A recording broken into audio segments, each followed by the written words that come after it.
This is the King and Doc podcast. I am the Blood Doctor. My man King Hulie's with me. What's up? How you doing, What's up, bro? my boy? How's it going, man? How's your week going? Oh, I am living life. You know, it's kind of a dark time of year for those of us on the left of the political spectrum, but we're here. You know, we're alive. That's all that it's not great, but it's all right. What are you gonna do? Man, You know, okay. what are you gonna do? That's my whole. I have a much more chill vibe this week. What are you gonna do? That's where I'm at because I don't know what to do. How you doing, my man? Man, I'm good, bro. I don't know if I could talk about my work day, but I can tell you something crazy happened over the weekend. And for those of you who don't know who I am, I'm King Hulie. I'm from True to Toe Sports Podcast. Linked up with my boy, the Blunt Doctor. So we've been working together for a while. So we created this show for you guys. So but a little bit about what I do. I work for a facility that houses veterans that were formerly homeless, and like a lot of them have their little, a lot of barriers come with that: PTSD, alcoholism, drug abuse, that type of thing. It was a long weekend because of 3-day weekend, Martin Luther King weekend. Coming back to it on a Tuesday was wild because stuff cracked this weekend. I don't know if I can get too deep into it. Maybe it'll be a story time at another time, later podcast. But it was a really busy day, bro. I'm exhausted. I'm mentally exhausted. Man, well, we all respect what you do, man, because most people cannot do that. I work for a hospice company, but I work in the office. Okay. I cannot, and I say to the CNAs and nurses all the time, I can never do what you do. And it's the same to you, man. I don't know. That's the real job. That's tough. And I admire the shit out of you because you're taking a step forward to really help people. And that's something that most people cannot do. Right. Exactly. I appreciate that, man. Exactly. I appreciate that. I think I'm a veteran myself, so I kind of take that stuff to heart, especially with when people say tend to become patriotic only when it's politically moving for them. And I always ask that question. Okay, so what, you show your support for veterans, but aside from doing that on Facebook or other forms of social media, what are you doing? And majority of the answers is nothing. What I mean? Like, I encourage everybody, go out there and volunteer your time because it helps. You know what I mean? These people fought for your country, fought for your quote unquote freedoms, and you only use them, you exploit them essentially by bringing them up only when it's politically moving for you. I think that's BS. Yeah. And, you make a really good point that charity and, getting out there and volunteering is not only about like the homeless, and in a lot of cases, veterans are homeless. Let's be honest. We don't treat our veterans very well, but even if you are a conservative person and you're, angry at woke, blah, blah, whatever. So really go out and help a veteran then. Like you said, like go out and donate your time to someone who did something that you believe in. Don't talk about it, be about it.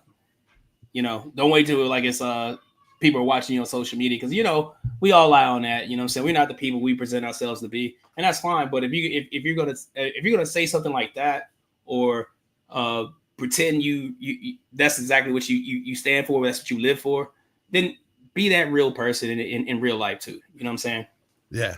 No, I feel that hypocrisy is one of the biggest problems in the United States right now. Agreed. It's just people who talk out of one side of their mouth and then act, the complete opposite way. And, they go behind your back and then say bullshit that they would never say to your fucking face, and that's. 100%. It's like the cultural trait of being an American right now is being a oh, for sure. It's obnoxious. You brought it up earlier, man. Speaking of the inauguration, did you watch it? No.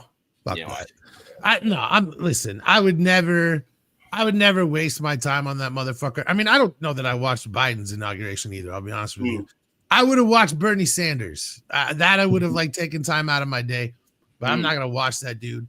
But I don't understand the outrage. Like, Carrie Underwood performed at the inauguration and then Snoop Dogg performed at some crypto ball. Like, the fuck do people think? Like, you think that rich people are on your side?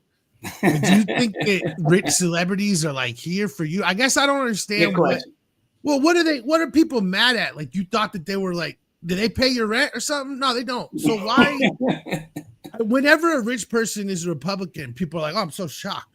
Why? Why? I've seen a lot of backlash from, I guess, in particular Snoop Dogg. But it's also because we talked about hypocrisy, right? It's more so to me, it's more so the fact that in 2016 he clowned people for doing the exact same thing he's done. Yeah, but right? don't you expect that from rich people? In his words, quote unquote, you know what I'm saying, these lazy, these jigaboo ass, you know what I'm saying. I don't know if I want to say that on here, but like it, you know what I mean? He clowned people for doing that, and I thought it was kind of weird. Yeah, but I'm just you're not wrong. You're 100% right. I'm just saying, like, why? Like, who is shocked about that? Like, like Snoop Dogg is most famous at this point for being friends with Martha Stewart, being like a solo stove advertiser. And then also he goes on Facebook and whatever football team lost today is his football team, and they need to fire their offensive coordinator. Like, when did we turn to Snoop for political opinions anyway? Like, it is, remember on Murder Was the Case when he made a dramatic stand and appeal for why we should have voted for Michael Dukakis? No, because that didn't happen. Like, I don't, who fucking cares? And again, I'm not saying that we should not be mad at them for supporting Trump. I'm not saying that. Of course, you should be annoyed by that. I don't understand the shock and outrage. Like, there shouldn't be any shock and outrage. We talking about Snoop Dogg, right? So, like, this happened probably the last inauguration ball was like 2016, right? 2016 or 2017 rather. Since then, Snoop Dogg has been in a lot of shit, man. He's been all over the place, like globally. You know, you talk about the stoles he stole. He was the freaking ambassador for the Olympics, right? Snoop Dogg has been getting money, so he went into that higher tax bracket. Of course, if Donald Trump is talking about that stuff in your pocket, you want to protect that, right? So you align yourself with those type of people. And I think that's the only thing. That's really ultimately. That is the honest to God truth. I believe in every progressive leftist cause, all of it. But when it comes down to it, there is one actual dividing line, and that is money. And that is not this country. That is this goddamn planet. It does not matter. There are rich people and every fuck the one else. And everything else that goes wrong between us so often is a tool of rich people use to create division. Like trans people are 1% of the country. And as an LGBTQ identifying person myself, I'm obviously 100% on the side of trans people. However, why are they the most important political issue? Why is the existence of this, which is 1% of people, which is so not a problem for public everyday life that nobody even knew about, all of a sudden is now the most central political issue? No, it's a way to create division. It's a way to make people hate each other. Absolutely. It's a way to sow distrust. It's all bullshit, baby. And we know it. And for that reason alone is why I'm not, I'm not responding to political bullshit, this go round, you know what I'm saying? I'm not going to do it because I see it for what it is. You know what I'm saying? This election cycle has taught me, well, not really taught me one, just proved that America is first off has selective amnesia, and then number two, America is lacks accountability. You know what I mean? Instead of, hey, let's fix this problem, right? Like if you're really trying to fix the problem, or you trying to swing something from going, you have to stop it at least, right? In order for it to change spots, they're not willing to stop. No, America's like fucking Derrick Henry, you know what I'm saying? Running for and everything else, equality, equity, you know what I'm saying? Making things life fair for every American is like trying to tackle it, and they're like, no, fuck that. You know what I'm saying? 1776. It's like that. Like, dude, it's fucking crazy. People trying to hold on to the old values and don't realize like shit's changing. We're not Mayberry any fucking more. It's not gonna be that way. It will never be that way again. As much as you try to make it happen, it won't happen. So leave it alone, man. Like, the shit's changing. Just deal with it. This is the only show in the world where you get the comparison that Derrick Henry or America is the Derrick Henry of racism. That is But that's also factual. I laugh so hard because that's they're really holding on. They're like, we got this is our values, and this is what we stand for. And some of that's bullshit. Like, come on, dude. Like, open your eyes and really see what it is. You know what I mean? But you can't. You're not wrong at all. That's honest to God truth. And it's reaching a point where like you leave the country and people are like, "Are you an American?" You're like, "Yeah." Like, you know, so you hang your head. You're like, "Yeah, but I'm a good one, I swear." It's sort of like how when you're a white person and you're like in a black neighborhood and you're like, "No, I'm one of the good white people, I swear." Now Americans have to do that on like a global level. They're like, "No, I'm one of the good Americans, I swear." Like we've entered a 90s stand-up routine for the planet. It's like a really weird time. Like all these jokes I'm making would have killed on a Chris Rock special in like 1994. Oh, for sure. I just don't get why rich people are not here for you. And it doesn't matter if you're the same. Yeah, it doesn't matter if you're the same race, religion. They only appeal to you like church. They want you to buy their product, the product they're pushing that's gonna put more money in their pocket. And once you reach that like 10 million level, it destroys your brain. That's fine. That's fine. If that's what you do for a living, that's fine. If you want to buy your product, if your product's cool, I'm gonna buy it. Yeah. It's the world we live in, you know. We're stuck in it, but don't sell me this bullshit that I have to care about. You know, whatever. It's man, I don't know, but whatever. Fuck them. It was like Dave Chappelle when he was like, "Oh, the World Trade Center. Let's listen to Ja Rule right now." We fucking care what Ja Rule thinks right now. You know, we're fucking terrified. Where is Ja? Where is Ja? That is his opinion. Like, I really don't care about your opinions. Yeah, you know what I mean. It's. I get it to a certain extent, and a lot of people feel like they should be the voice of the community, and if that's what you're doing, then do that and be that. You know what I mean? But at the same time, doing certain things and then going dark without any explanation, i.e., the thing with Snoop did, I don't think he's even addressed it or whatever. But he has a lot of people mad at him. A lot of people mad at him, and rightfully so. They could be, but I'm not surprised. I'm not surprised at all. No. And I don't think anyone should be. And I think you should just accept that, again, anyone with $100 million has $100 million, not integrity. And that's, that's pretty much it. And that's fine, by the way. I'd probably rather have $100 million in integrity, but I wouldn't expect anyone to like look at me as a role model. So, right. Like, no, I have $100 million. Of course, I'm gonna make reckless decisions. Yeah. It's the Vic Mensa. It's the Vic Mensa thing where he says like, fuck you think I'm gonna be some type of role model? I go full throttle desperado. That's the motto, and that's how rich people are, and that's what it is. And I think ending that on a Vic Mensa quote is just the best way to end this discussion because you're probably gonna get $100 million and then come on here and be like, you don't know why Donald Trump is amazing. It would be great if we make it to the point that someone famous came on here to argue in favor of Donald Trump. That would mean we made it. We made it. Of course, we definitely made it at that point. Speaking of getting richer, man, baseball players. Of course, Juan Soto signed that huge contract with the Mets. Year before that, Shohei Ohtani, and a well-deserved contract. Because my boy, shout out to Hollow Point. He said $1 billion, and I was like, yeah, he should ask for $1 billion. He's well worth it, in my opinion. But this money's getting crazy, bro. Yeah, and I take no issue with either of those contracts. I'm just curious at what point, like, we got two teams now, man. You got two teams in every free agency race.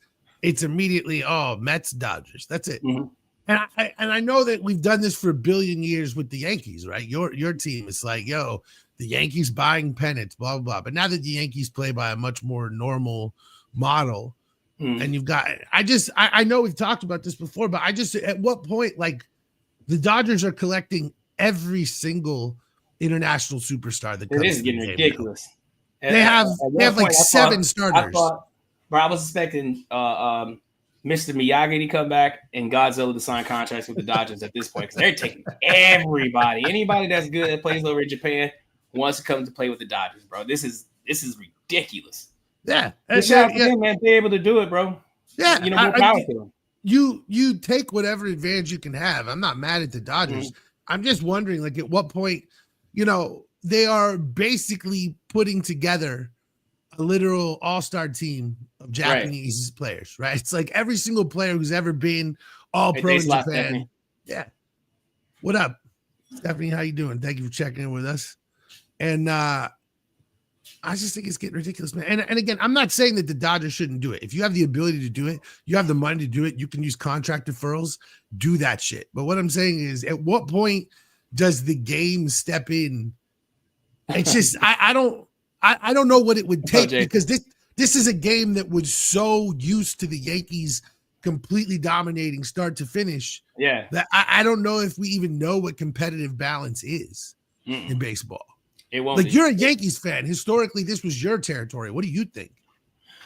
And I would say this, every time that people will come to me and be like, hey man, the Yankees are buying this and buying that, and the Yankees buying this. I was like, okay, well, check this out, right? I would always pose this question. Hey, if you had a lot of money, right, would you live in a shitty apartment or would you live in a nice house? Nice house, right? Nice house. Saying if you had a lot of money, you would live in a nice house. Okay, now would you fill that nice house with nice things or shitty things? It's like having a baseball organization. If you have all this money to spend to build an organization, why not spend it? Who cares if this guy is asking for this money? If he can produce, pay the man. It's simple as that to me. So when people will come, they buy. Who cares if they buying him? I mean, free agency is legal and there's no salary cap, so it's not like it's against the rules. Like, what do you mean? And then people talk about the Yankees want building those championships. You got to remember, free agents really wasn't that big of a play. It was the core people, the core Jeter, Pettit, Bernie Williams. It was those guys that was winning those championships at that time. So whatever. Don't get mad at me because your team's broke. I mean, I think the ultimate problem is just that it comes back to every single team that's going to be able to do this is in New York and Los Angeles. And, listen, far be it for me. Yeah. I mean, far be it for me to give a shit about people in Oklahoma City. I don't. I know how they vote. I could give a fuck. But, the thing is, like, you do reach a certain point where the game gets boring and I mean, we're in a greater era of parody than we've ever seen, probably, because the last few years, there have been, teams come out of nowhere and, you've had the Phillies be really good, but not quite be able to break through.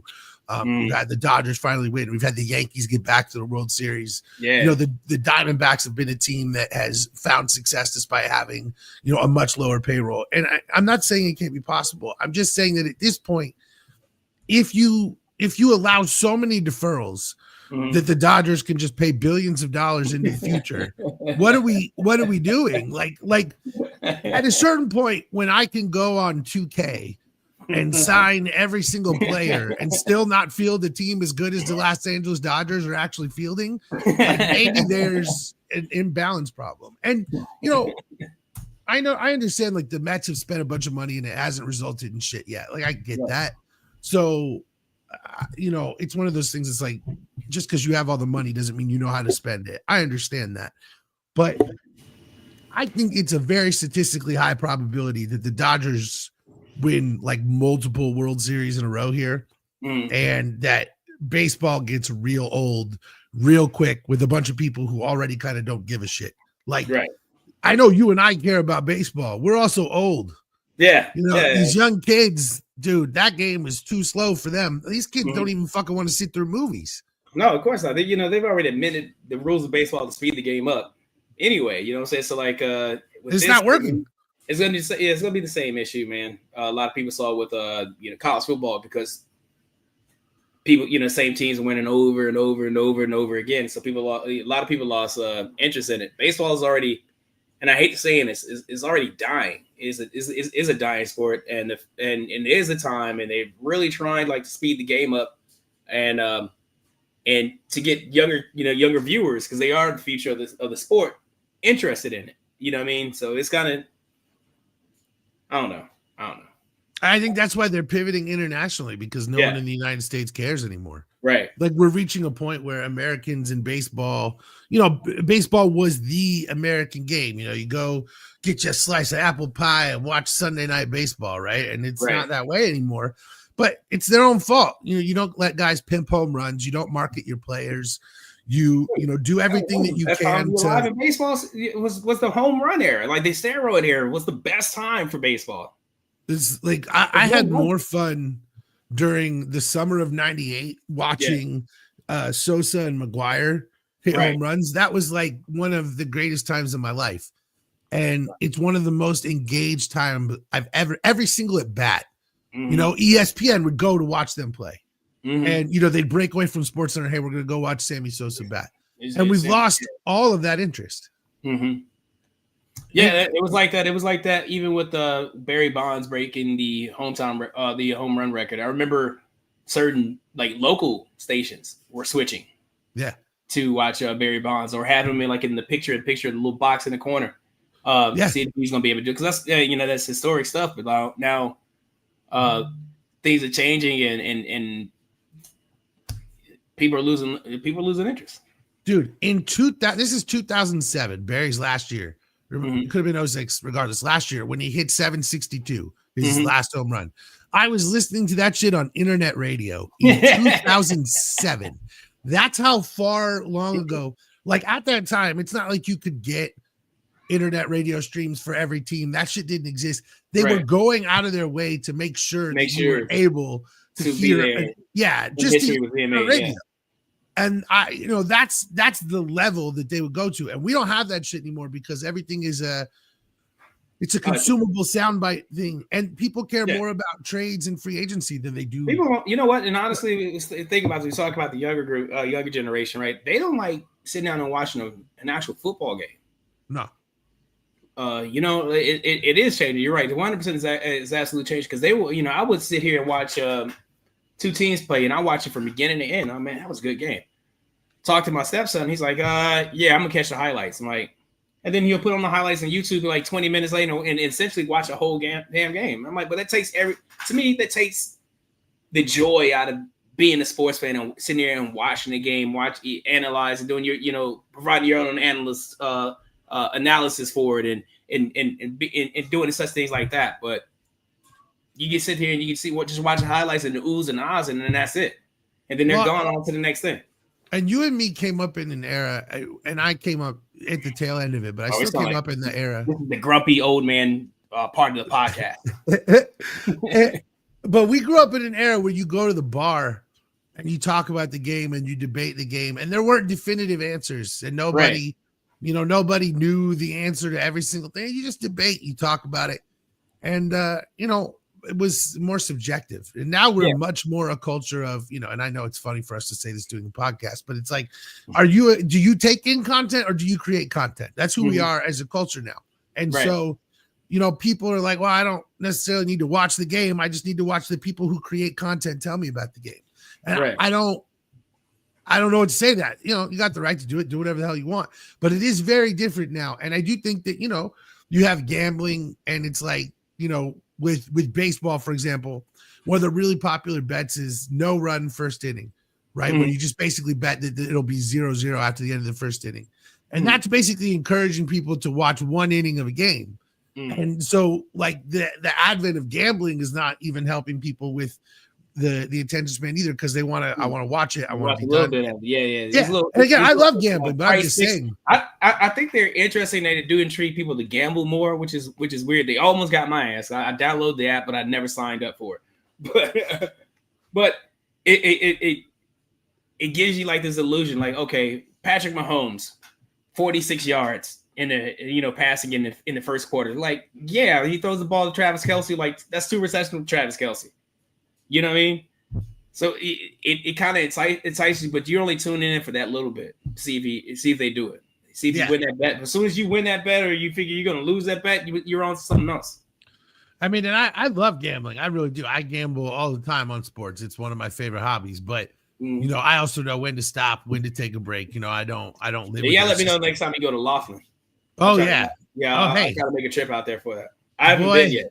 I've got some stories about Laughlin, man. Let me tell you, I've been to Laughlin a few times. I've got one of my best. I'll tell this one sometime. Is the it was a WNBA story, funny enough, but I just think we're at a certain point where, I don't. I got to get my dopamine shot immediately. And unless there's a touchdown every 5 minutes, I'm not going to get it. So I'll watch the highlights, and then I'll also put on a sitcom. And, I mean, it's very interesting because, you're taking in so much information, but I don't know how much people understand because they want to watch the TikTok bullshit. They want to watch the ESPN Embrace Debate bullshit, but they don't necessarily want to actually discuss things in a manner that breaks it down. And like you said, I think that we're kind of missing that. And, maybe people are like, I'm sick of hearing you talk about sports. It's like, why the fuck are we watching it if we're not going to talk about it? Like, what are we even doing? Exactly.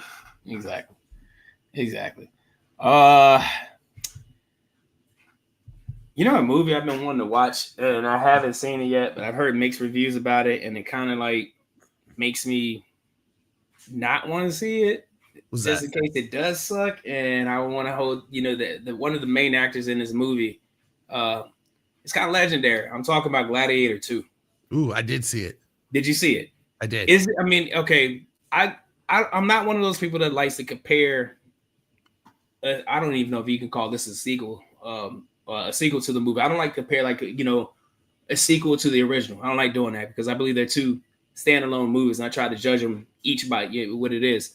But I'm hearing some of the reviews I'm hearing on it aren't pleasant. And I love the first one. The first one was great, and I love Denzel Washington. What do you think of that movie? So I would say this. I would say, comparing it to Gladiator is a fool's errand because it's not the same movie, it's not the same style, and it's not attempting to do the same thing. And so I think that sitting here and saying, how do these movies compare apples to apples? It doesn't make any sense. As far as how is Denzel, he's obviously amazing. He's Denzel. There's no, that's never going to change. Right. His performance is awesome. And the way that, he carries himself as a Roman is extremely entertaining. And the other thing about this film is that some of the shots are ridiculous. There are a couple of naval battles in this movie that are amazing and things that were not necessarily depicted in a lot of other Roman films. And so I think there's a lot of stuff that was worthwhile. I thoroughly enjoyed it. I think it's a good movie. I think if you're trying to compare it to a movie that was like nominated for Best Picture and all these things, it's not trying to do the same thing. It's not trying to be the same movie. It's trying to tell a story in that same universe from a different perspective. And I think you're right when you say comparing movies. Sometimes you fall into a trap. And, I just think this was a good film. And I think it's one of those things where, again, if this movie comes out 10 years ago, it does way better. We've lost our ability to have, again, I'm old, fine, whatever, call me old, but our attention span is shortening. And I just think if this movie had come out 10 years ago, everybody would have been like mind blown at how good it was. Even with 10 years old effects. I just think people are kind of expecting too much. I thought this movie was really good. I mean, it's not a 10 out of 10, but it was a solid 8 out of 10, man. I like the movie. Okay, I don't know what to say. Like, I enjoyed it. Like, I'll take an 8. It was like a B plus. I really enjoyed it. I don't know. Like, it was a good movie. Man, Denzel said he's going to retire soon. How do you feel about that? That's a bummer. All right. So in honor of Denzel retiring soon, we decided to dedicate our top 10 list to Denzel Washington. This week's top 10 is top 10 Denzel Washington movies, according to the King of Dot podcast, because we know how you people be. We know how you guys get. You guys get upset when you don't agree with something, and that's fine. And that's why if you disagree with the list, if you agree with the list, that's cool. Hit the comment section below. Let us know how you feel about it. I really feel like a lot of people will not agree with the list just because this is one of those things that's completely like, I get it. Like, and it sucks that he's going to retire, but it's also like, man, he's made so many movies. That dude deserves to just go like, I don't know, whatever it is that he likes to do, drink tea or play golf. I can't imagine Denzel playing golf. Whatever the hell it is that he does, whatever Denzel does on Denzel time, he deserves to go do it. Exactly. But that's why this was the perfect time to talk about top 10. Again, this is according to us. because nobody's going to agree, and people are going to be mad, and they're going to say, "How could you leave out my personal favorite movie?" Because we didn't talk to you about your personal favorite movie. That's why. That's why we left you out. And you got an issue with it. It's only 10. It's only 10. Make up your own list. Say what you want to say. All right, let's go. Number 10. So I started off last week, so you start this week. Number 10. Yeah, you started number 10. So number 10 for me, not a movie that I think a lot of people saw, not necessarily a movie that was hugely popular, but was a movie that affected me a lot, and that is Roman J. Israel Esquire. And that is a movie, Roman J. Israel Esquire. Oh, I know the movie you with Colin Farrell. And a movie that delves into how difficult it is to actually change the system, even when you know the system from within, even when you have worked within the system to master it and do every single thing you can to change it. Because I think there's this whole thing about, I want to change the system from within. And this movie really sort of looks at that and the powers that would I got the Roman J. Israel Esquire. Sorry. My fault. No, it's all good. That's hilarious. I'm typing in real time, people. So okay. We need a producer. We need a producer. Get us. We're hiring. Yeah, right. And it's one of those things where, and Colin Farrell sort of plays the rich white dude who's, obviously he's an attorney, Roman J. Israel, Denzel Washington, and Colin Farrell's kind of the rich white dude that he's trying to get his firm to partner with him. And it's just a very interesting look at, even when you know the entire legal system front to back and you know every law, like what it actually means to find success or change that system is so much more difficult than you would think. And I just think it's especially prescient today and in this era. And it's a movie that I don't, again, not many people saw it, but people should see it. And that's it for number 10 for me. That's good. Okay. All right. Yeah, I'm gonna check it out. I know what movie you're talking about. I've seen like these stills, and I've seen him all dressed up as the character. Didn't quite know what it was. Didn't get a chance to watch it, but I definitely will put that on my list to watch. I mean, it's an indie, but it's well worth watching. Right. It's good. My number 9 movie, Safe House. I thought was really good. The soundtrack was fire. I think Church in the Wild by Jay-Z and Kanye was featured on that soundtrack. In the movie, he plays like a CIA agent that goes rogue, kind of questionable. But he had like great motives, great reasons why he was trying to protect a greater good. And Ryan Reynolds is in it as well. He's trying to track him down. It's a good movie. If you haven't seen it, check it out. Safe House. Safe House is a good movie. That's a good one. That's a good choice for number 9 too. That's right where that should be. Yeah, thought so. I figured it would be. I think I'm trying to leave room because I feel like you would pick up some of the spaces that where I lack. Pick up some of the holes. You know what I'm saying? I'm with you. No, this is why this works. If I had to do a top 10 list myself, I'm not sure it would pan out. So number 8. All right. Like I said, I have my movies here, but I'm kind of arranging them in my head as I go. So number 8, I think we need to go with Fallen, because like that movie's fucked up. And it's one of those things where it's dark, but it's also so 90s that like there's some levity injected into some of it, especially in retrospect when you rewatch it now. But it, just him and John Goodman, and just I mean, Denzel loves his biblical movies, right? And so the exploration of evil, as it touches essentially the devil moving from person to person, like, I think you got to include at least Fallen or the Book of Eli, because you got to include one of his religious movies. Oh, for and sure. I think we got to give the edge to Fallen because it's twisted, it's crazy, and it's just unlike it's a horror movie with Denzel. It's hey, I don't know, man. It's just a great movie. So I'm going with Fallen, and I know my boy Keith loves that movie, and I know he was like, yes, Fallen. So right on. Fallen. That's a good one. That is a good one. Number 7. I remember watching this movie when it came out in theaters back in 1999 when I was stationed in Germany. It's Denzel Washington. He played Reuben Hurricane Carter in The Hurricane. Very interesting story about it.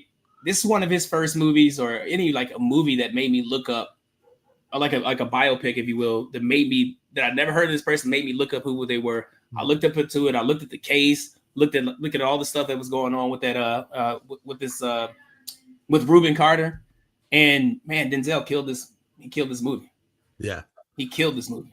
That's dude. His biopics they're so, the level of depth that he goes into in terms of research, and like you said, like preparing himself to become the character, like you know, this is a great, that movie, that's a good call, man. So I'm like, I'm high as fuck right now, so I'm like, that is a great choice though, and I agree with you, because I do kind of think that his biopics get kind of underplayed a little bit. I feel like he doesn't get as much play for the roles that he played someone else, and a lot of his biggest stuff is, you know, just, you know, whatever other movie, and I think, you know, that's a good call. I like that one, man.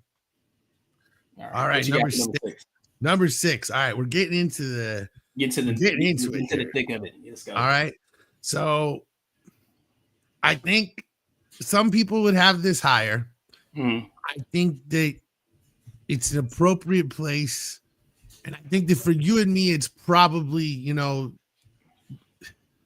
a little bit more formative. So, you know, but I'm gonna say Remember the Titans, because I mean, that movie, like, especially like when I was in high school and shit, like, I mean, it just was like, that was the high school football movie of my generation. I feel like every generation, like every decade, has their high school football movie, and that was mine. And you know, again, I hate to be this dude, but just when you're a white person and you grow up in Whiteville, you don't understand racism. And movies like this that took, you know, real concepts like that and confronted it with the reality that I could understand, teaching me about how racism existed through, you know, contacting me through football, like shit like that really resonated with me and helped me learn like what white supremacy was. Because when you grow up in a white supremacist bubble, you just don't think that shit is real. And so movies like this to me spoke to me about like, dude, you benefit from a culture that you don't even understand. Like, and so it like really did, like, that shit like that really spoke to me. And so more than just a football movie, this movie was like really formative in my early understandings of how deep white supremacy is. So right. I love this movie, man. I remember, once again, I was in Germany when this movie came out too, watching it a lot, like damn near knowing the movie word for word. You know what I'm saying? Strong side. Right side, left side, strong side, left side, strong side. You know, with the team. You want me to play with the team? What team? That, you know what I'm saying? That is, there's so many quotes from that movie. I just thought it was, Remember Titans is fantastic. And I think a lot of people would have it higher, but I was gonna say I would have had it higher. It'd probably be, you know what I'm saying? Honestly, it was gonna be my number. I have number 5 next. It was gonna be my number 5, but I'm glad you put it on there. Okay, I'm just happy to make the list. Happy to make the list. Now, this is another movie that Denzel Washington movie that opened my eyes to something like with the healthcare situation. You know what I'm saying? Shout out to Luigi. You know what I mean? Yes. But there was a Luigi before Luigi. I'm talking about John Q. John Q. That movie, bro. I watched that movie and at the end, bro, I cried. He got me. Denzel normally don't get me in his movies, but he got me in that one. And it's because I thought about it. I thought about, you know, my daughter at the time. I was like, man, if it comes down to it, would I do that? Hell yeah. Like without any hesitation whatsoever. And I remember the one scene where he was about to kill himself. He's gonna kill himself so they could take his heart and give it to his son. And he was on the table and he pulled that hammer and it jammed or it misfired or whatever, or he didn't have the safety on, something like that. And then, like, you know, you see the lady coming down running down the hallway and banging on the glass or whatever. And then he watches, they let him know that they found the heart. He gets to see his son be fine and he takes him to jail or whatever. But that was impactful. And like 100%, I would 100% do that had done that for my daughter, case needed to be. Yeah, and the thing is that with every single passing day, that movie becomes more and more fucking accurate. And as the parent of a 3-year-old now myself, you goddamn right I would take a fucking emergency room hostage if they wouldn't operate on my son. Are you kidding me? You are gonna do that operation. I don't give a fuck. Right. Yeah, and you know, this is the thing, is that everything in your life, every single perspective you ever had on everything changes when you become a parent. And I know that people say that, and I know that it's repeated, blah, blah, but it's literally true. When you watch that movie, when I first watched it as a teenager, I was like, this is not believable. This is not how this would go. And now as an adult, I'm like, man, I believe the shit out of this. And you just don't realize it until you live it. And that I was going to have John Q a little lower just because, like, I feel like it gets hated on a little bit, and I enjoy it. I was gonna have it, but I was like, I don't know if it. So I'm really glad that you put it this high, because that validates how much I like it. So I feel like I was like afraid to like it as much as I do, and you have now validated how much I like it. So that's perfect. That's what I need. Got you, bro. I got you, homie. I needed my John Q love to be appreciated. All right. So number 4. So okay. These 4 for sure. I'm at the point where I'm at. I know my top 4, and these are definitely my top 4. Yeah. I think order is whatever, but it's this is one of those ones where I could see conceivably you might leave something off. So this is tough. Right. It is tough. You know what? I mean? And I'm sitting here thinking about, like, okay, we're down to our top 4, right? There's something gonna get left off. So I'm before I give my number 1, I'm gonna leave an honorable mention if it doesn't make it. I like it. I like it. Okay. I don't think it's gonna make it on here, but hopefully it will. So all right. So number 4, and this is not his 4th best movie, but I gotta say it just in case it doesn't make it, because the what I'm gonna say at number 2 is controversial. So this is well, I don't even need to fucking explain it. Man on Fire. Man, yo. Okay, wait a minute. I'm thinking this is the one with Eva Mendes right there in Miami, and he's trying to cover up something. No. Man on Fire is Christopher Walken and Dakota Fanning, and he is in charge of this girl in Mexico City, and she gets kidnapped. And so he then goes and has to find her, like, going through her kidnappers. And it is the most badass fucking movie. Yeah. And it is brutal. Like, it is a dark, violent movie. Like, it is one of Denzel's darker roles. Like, because a lot of times he plays, you know, a much more heroic character who is only a good. And in this one, this character's got demons.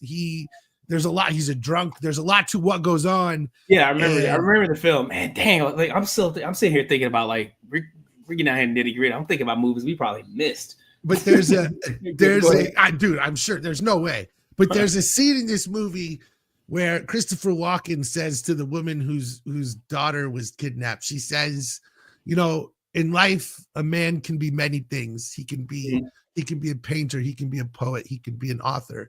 And he says, Creasy's art, his character, Denzel Washington, is named Creasy. He says, Creasy's art is death.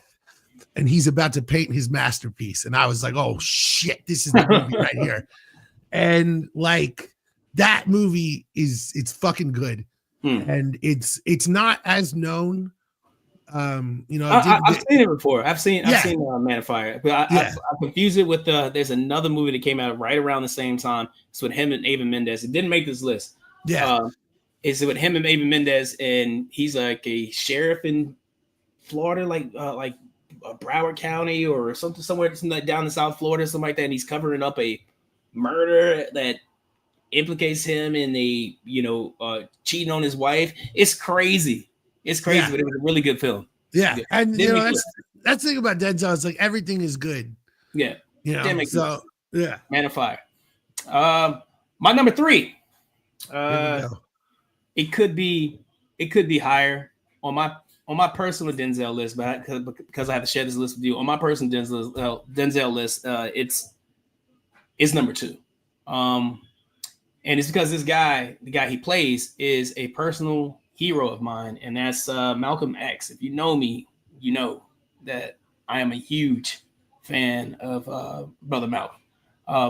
This movie, I was showed this movie when it came out by my mom, and as long as this movie is, it's like it's this movie and only one other movie that's like probably 2 or 3 hours long that I can sit through and watch all the time. The other one is Scarface. I can watch that movie anytime it comes on. This movie, same thing. At any point in time, if I flip it through the channels and I see this movie on TV, I will stop and watch the rest of it in its entirety. But his portrayal of Malcolm X was phenomenal.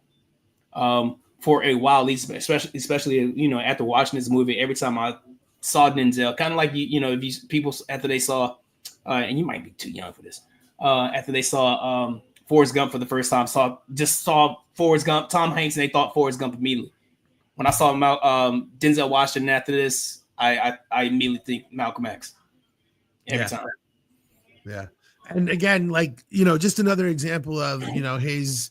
Hey, what's up, Jay? She said it definitely should have been number 1. See, okay, this is the thing. Is my number 2 now is gonna make me look like a fucking asshole because you put Malcolm X at number 3? Like seriously, it's gonna make me look horrible because you just put this really inspiring film. He played one of the most important characters in history, and now I'm not about to do that. Yeah, but you are correct. And here's again, like you said, this movie doesn't get mentioned a lot as a great biopic in film circles, because again, I think that this is I feel like an asshole when I do this, but seriously, I think white people are still taught to be afraid of Malcolm X. And I think that I think that white people misunderstand who Malcolm X was, and I think that they're taught to be afraid of him.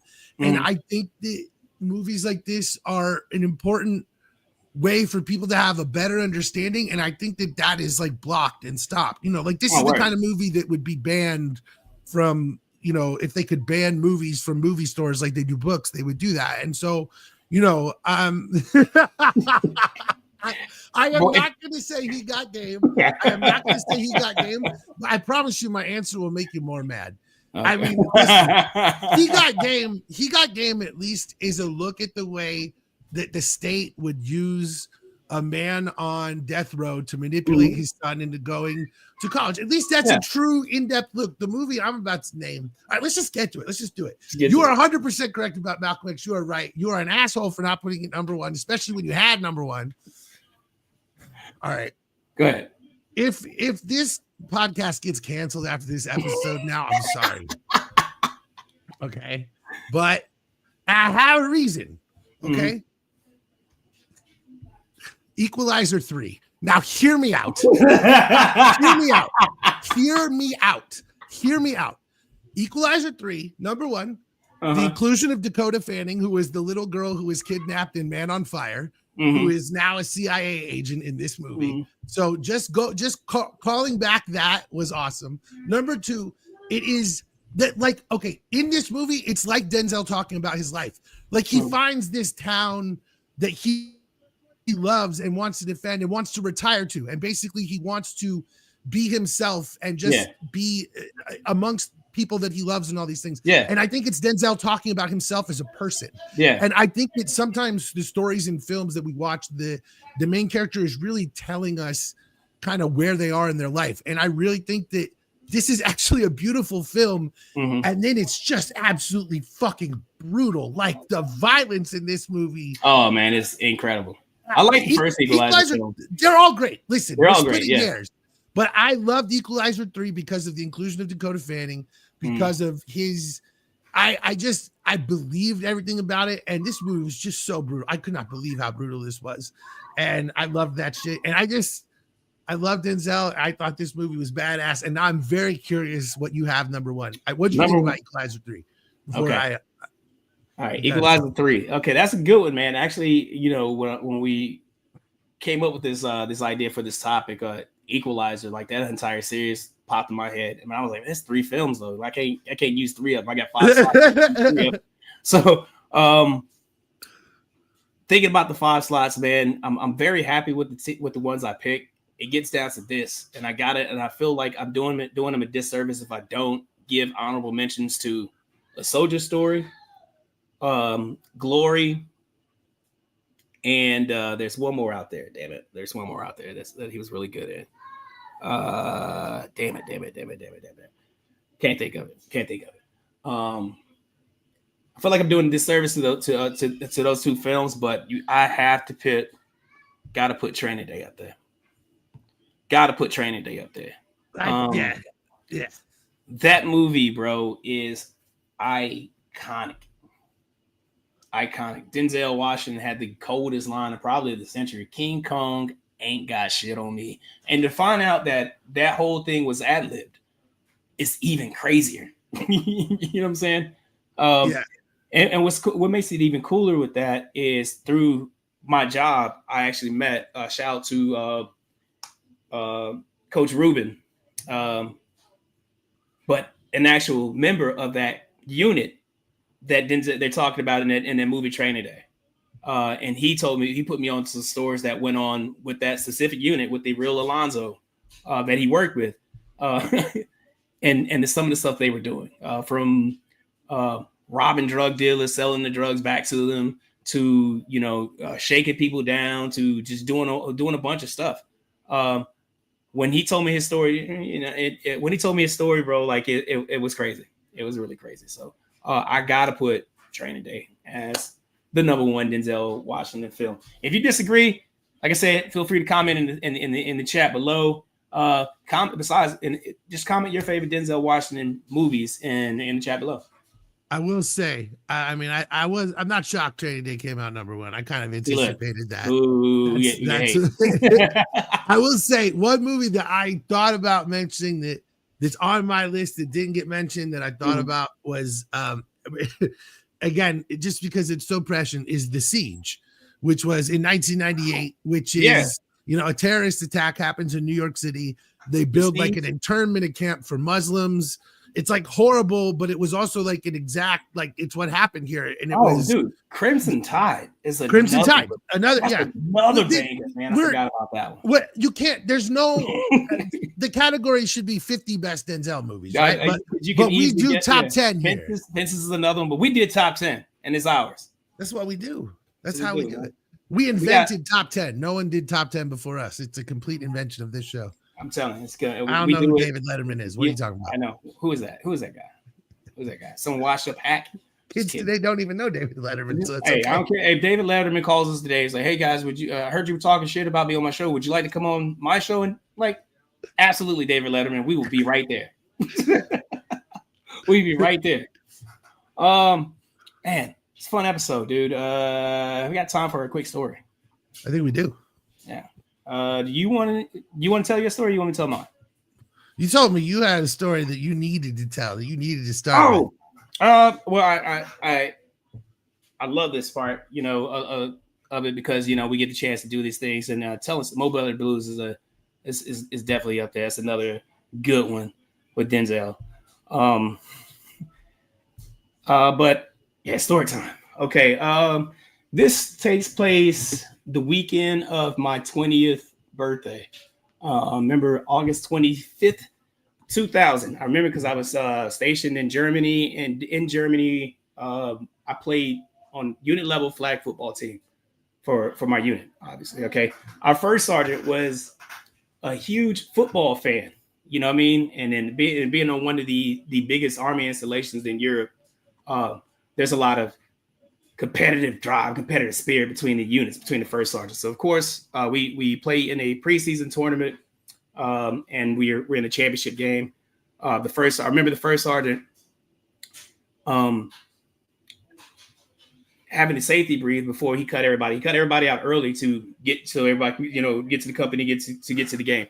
And it was really for the people in the barracks. When you release the company, the people, the married kids, they go home, they go to their children, they go to their wife, and they go to their families and stuff like that. But they wanted to come out, they could come. Right.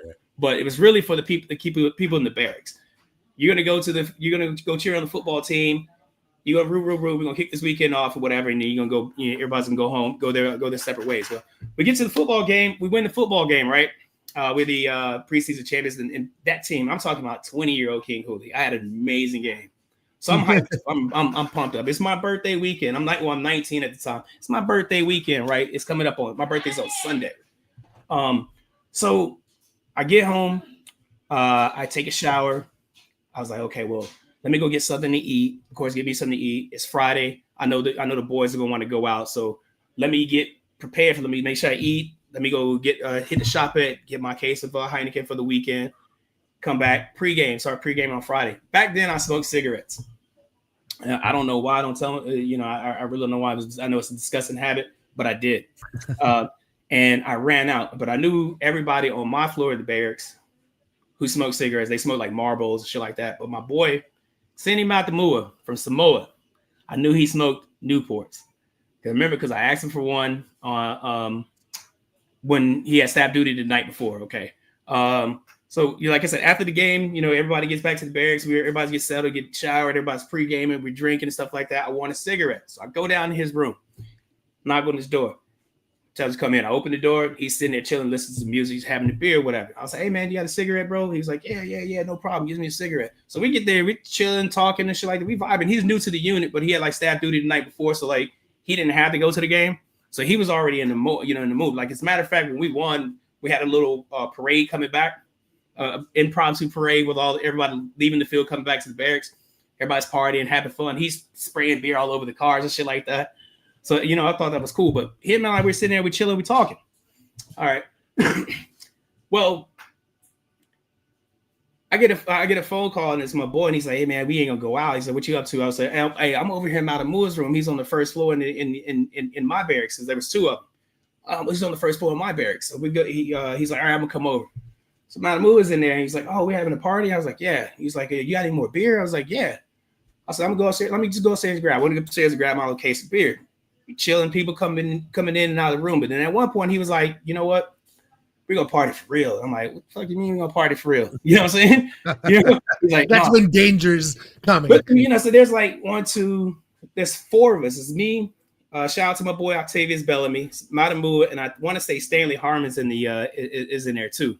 And he's like, well, let's call people to come here, come party in the room. We're playing music, everybody, like we said, we're pre-gaming, getting ready to go out. Because, 11 o'clock hits, we're going downtown. We're walking, of course. We're walking or calling a cab because, drinking and driving is terrible. And we don't want DUIs, especially on Army installation in Europe, nonetheless. So we call the people. I call my boy, hey, man, come to Matamua's room. He gets like, it's four. So like, mind you, like we get off the phone, these people are coming. He locks the door, and we're like, okay, what's up? He's like, hey, man, look in that refrigerator. And it's beer everywhere. And I remind you, I'm carrying a case of, I still have a case of Heineken in my hands. And he's like, I'm trying to figure out where to put it in there. He's like, we're not leaving until all this shit is gone. Bro, there was like 2 cases of Heinekens, and there was like some liquor he had on top of his refrigerator, man. We sat there and drank that all night long. I don't know. I don't think we didn't make it to the club. I don't remember anything. I remember it turning, hey, what time is it? Oh, it's midnight. And he was like, oh, isn't it your birthday? I'm like, no, it's tomorrow. Oh, fuck that. It's your birthday now. So, oh my God. There's probably 1, 2, 3, 4, 5, 6, 7 people in the room. Everybody's drinking.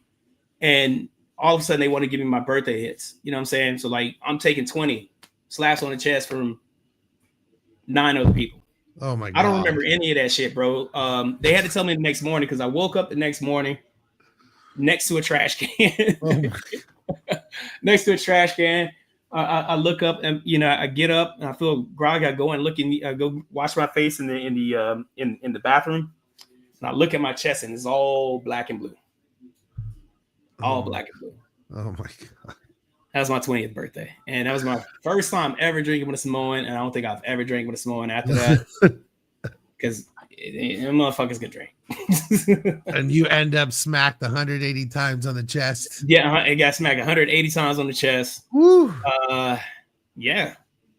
I think I would have been crying by about 65. I would have been like, I don't remember it all, man. Like it was like people came out and left out of nowhere. It was a couple things I do remember, like the door opened and like I ran out of there because I got one thing for sure. I was tired of drinking because we had been in there like since I wouldn't ask for a cigarette probably like 6 o'clock in the evening.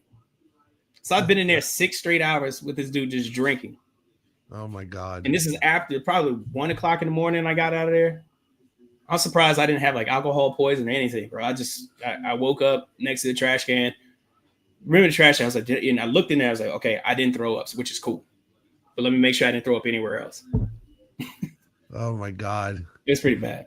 Oh God. That reminds me of about 90 stories. So we're definitely gonna have to make this a regular feature because I've got plenty. That is hilarious though, man. I love that. Hell yeah.